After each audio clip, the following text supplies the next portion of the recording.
why are we so smart to predict something and we are not so smart to prevent it from happening? In September 2019, you stood up and warned the world that a pandemic was on the way. How did you feel when just weeks later that warning came true? There are some times when you really are not very proud to be right. We ask ourselves and we wonder, why are we so smart to predict something and we are not so smart to prevent it from happening? The answer lies in belief in science and in data, and to translate that belief now into a vision that will be incentivizing action. I was in the room in New York when you made that warning. What is it that prevents us from listening? Is it human arrogance?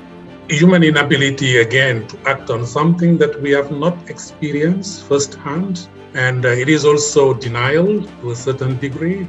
It is also arrogance, as you rightly say. And that's the reason why we also call for active citizenship, to hold leaders accountable to promises that they make. And again, we all have to be humble, and that humility should drive us to act early and then to respond early. You not only said that a pandemic was already on the way, but when it arrives and touches us, it will cause loss of human lives, upend major economies, and also create social chaos.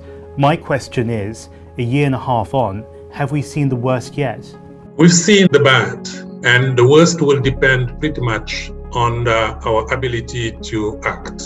We are not so helpless in the face of shocks and hazards. We will always be confronted with some of them. But if we warn early, and that early warning is followed by early action, and if that early action is leaving behind a resilience and a capacity to withstand the next shock around, then we will be able to manage those shocks and hazards that will be coming our way.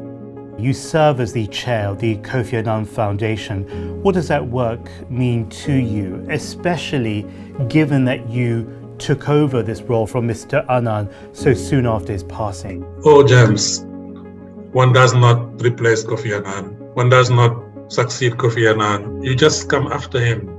And I owe it to the generosity of his family, the generosity of his companions, to have the privilege, but at the same time to feel the heavy burden on my shoulders to try to carry his legacy forward.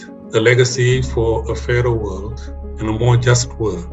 And that's what the foundation stands for. Growing up in Senegal, what were some of the early experiences that paved your journey to a life in public service? The journey started with simply being a witness of a lot of human suffering, seeing with naked eyes, what it means, to have very little, and having the privilege to be cared for and surrounded by wonderful people, including my own mother, having the great luck and privilege to go to a public school, to a public university, and benefiting even from a government scholarship. It is quite natural after that to have the feeling to want to give back and wanting to serve.